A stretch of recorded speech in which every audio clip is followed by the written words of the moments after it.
आसिफ वकार जी, मेरा सीधा सवाल आपसे है, आपके लिए सबसे पहले कुरान है या संविधान है? कुरान करीम। मतलब आपके लिए संविधान नंबर 2 है? क्योंकि आपके लिए भी वही है ना, मेरे लिए नहीं है। मेरे लिए संविधान नंबर 1 है सर, लेकिन मेरे लिए संविधान नंबर 1 है।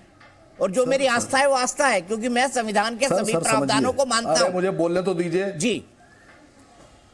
देखिए, आपने मुझे बुलाया है हम लोग की बात सुनने के लिए, हम आपका भाषण सुनने नहीं आए हैं। बोलिए ना सर, हमें पूरी बात कहने दीजिए, फिर आप अगर बॉल मुझ पे डालेंगे तो मैं थोड़ा सा तो जवाब दूंगा आसिफ भाई।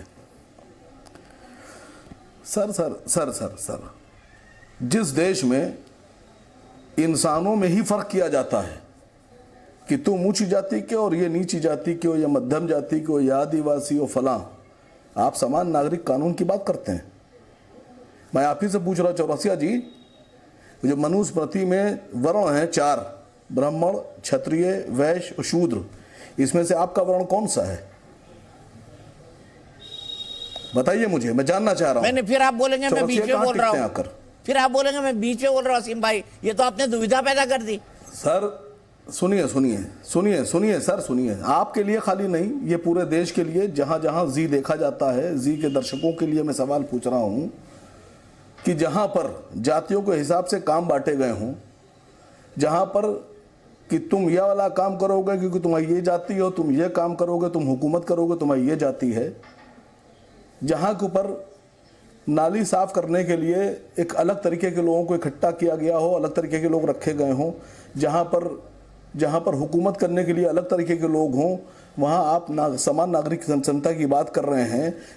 मैंने पूछ लिया, बाकी सबसे सवाल है। ना, मैं जवाब दे रहा हूं आपको, मैं जवाब दे रहा हूं। देश में मैं आपसे पूछ रहा हूं, मैं जवाब दे रहा हूं। सुनिए सर, अभी ले लीजिए ना जवाब आप। उसका दीजिए। असीम भाई सवाल भी पूछते, जवाब भी नहीं लेते हैं। सर एक लाइन बोल दूं, सर एक लाइन, उसके बाद बोलिएगा, बड़ा मजा आएगा।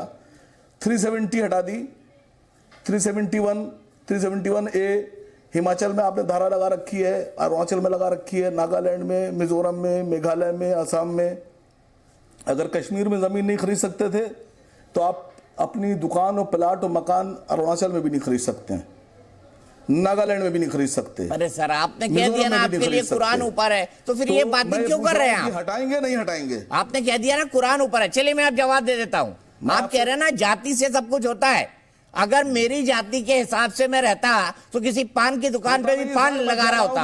असीम वकार जी सुन लीजिए ना, जवाब सुन लीजिए।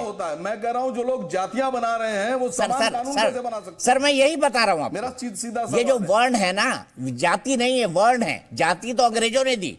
और मैं आपको उसके ऊपर एक और बता दूं, अगर मैं अपनी जाति के हिसाब से चल रहा था तो कोई पान लगा रहा था किसी ठेले पे, लेकिन आज जो मैं काम कर रहा हूं वो एक ब्राह्मण का है। ब्राह्मण यानी पढ़ना लिखना और लोगों को समझाना, समाज के अन्य लोगों को समझाना।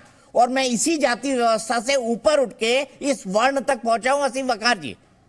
और मैं ये नहीं कहता कि मेरे लिए हिंदू धर्म ग्रंथ रामायण या महाभारत पहले है, संविधान नहीं। मेरे लिए संविधान पहले है, बाकी चीजें बाद में। आपके लिए कुरान पहले होगी। लेकिन मैं इसी बात को डीके दुबे साहब के पास ले जाता हूं। अभी मैं आपको फिर मौका दूंगा, बहुत वक्त है ऐसे भाई हमारे पास, 6 बजे तक हमारी डिबेट चलती है। मैं सीधे डीके दुबे जी के पास आऊंगा। डीके दुबे जी, क्या कहेंगे असीम वकार की बात पे कि वो पहले कुरान पर भरोसा करते हैं, उसके बाद संविधान पर? ये इनका कैरेक्टर है और ये तो इन्होंने बिल्कुल एक्सप्लेन कर दिया और इन्होंने सच्चाई से कहा, इसके लिए इनकी तारीफ करनी चाहिए। क्योंकि बाकी भी सच्चाई से नहीं कहेंगे कि हम वो घुमा फिरा के कहेंगे, लेकिन इन्होंने सच्चाई से कहा कि हमारे लिए कोई कुछ नहीं है, कुरान के अलावा कुछ नहीं। अगर वो मारकाट बताती है तो मारकाट इनको करना है, बाकी कुछ नहीं करना। लेकिन इन्होंने जो जाति व्यवस्था की अभी बात कही, तो आप मुझे बताइए कि आज के संविधान में जाति व्यवस्था को समाप्त किया गया है और संविधान किसी भी प्रकार के डिस्क्रिमिनेशन को स्वीकार नहीं करता। और इस संविधान में यह तक कहा गया है कि अस्पृश्यता अगर कहीं पर आती है तो वो जुर्म है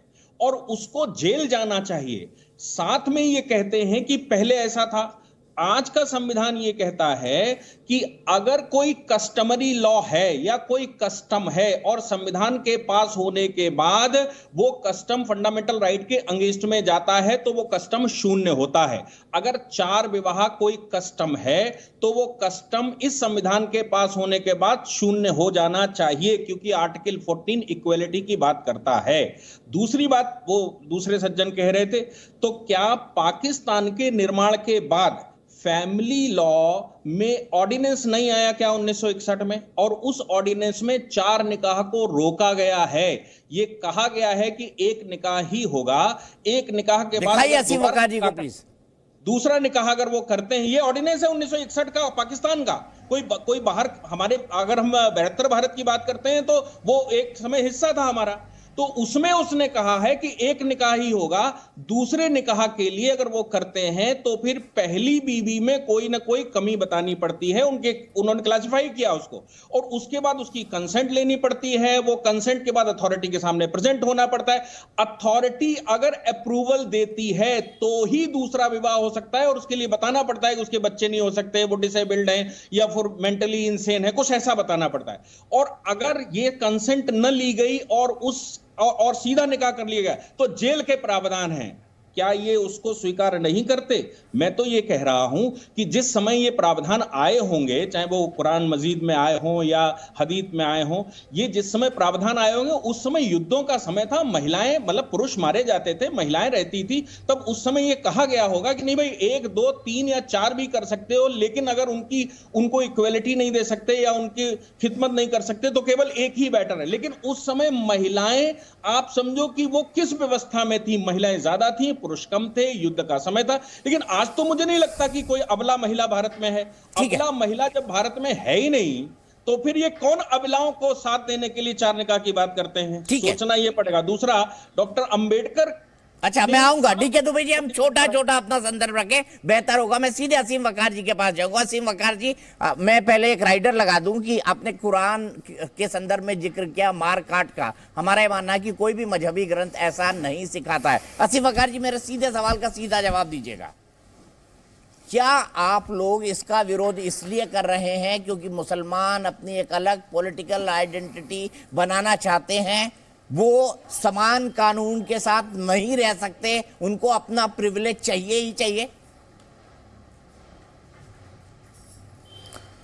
देखिए, मैं जो बोलता हूं उसको बहुत गौर से सुनिएगा, और मैं सबसे बोलता हूं कि अगर आपको लगता है कि मैंने गलत बात बोली तो मैं गुनहगार हूं, मुझे आप लोग जो सजा देना चाहें दे सकते हैं।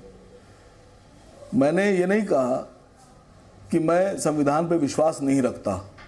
मैंने ये कहा, आपने पूछा पहले, क्योंकि मैं मुसलमान हूं, पहले हमारे लिए हमारा कुरान है। दूसरी बात, ये जो बैठे थे इन्हीं ने मार काट फला ढमक ये वो सब कर दिया। मैंने जब बात होगी समान कानून की, नागरिक संहिता की, यूसीसी की, तो बातें खड़ी होंगी। क्या ये यूसीसी सिर्फ मुसलमानों के लिए बना रहे हैं या मुसलमानों की सिर्फ 4 शादी के लिए बना रहे हैं? या तो पहले डिक्लेयर कीजिए कि ये यूसीसी सिर्फ मुसलमानों के लिए बन रहा है, मुसलमानों के 4 शादियों के लिए बन रहा है, बाकी को इसमें नहीं लाया जाएगा, या तो ये क्लियर कर दीजिए। अगर सबको लाया जाएगा भाई, सबके लिए एक कानून। सुनिए सर, सुनिए सर, दीपक जी थोड़ा समय देते जाइए। इसी देश में बहुत से मेट्रोपॉलिटन शहर ऐसे हैं, सर बात तो सुन लीजिए, अभी आप ही से पूछ रहा हूं। बहुत से मेट्रोपॉलिटन शहर ऐसे हैं जहां पर जो गलत काम करने वाली औरतें होती हैं उनको लाइसेंस दिया जाता है, जिस्म बेचने वाली औरतों को लाइसेंस दिया जाता है। वो जिस्म किसको बेचती हैं? पुरुषों को बेचती हैं।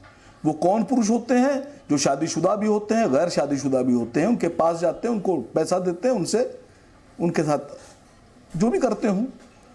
अब मैं आपसे पूछ रहा हूं कि एक होता है 4 शादी, 3 शादी, 2 शादी, एक होता है कि महीने में 30 दिन है और 30 नई नई महिलाओं के साथ जाके आप अवैध संबंध बना रहे हैं। गजब बात करते हैं, मतलब तो आप क्या होता होगा? अब मुझे समझ नहीं आता है कि समझ नहीं आता असीम वकार जी, इसका यूसीसी से क्या लेना देना? सुनिए सर, अभी ये हिंदू भी करता होगा, मुसलमान भी करता होगा, सिख भी करता होगा, उसकी मर्जी भाई।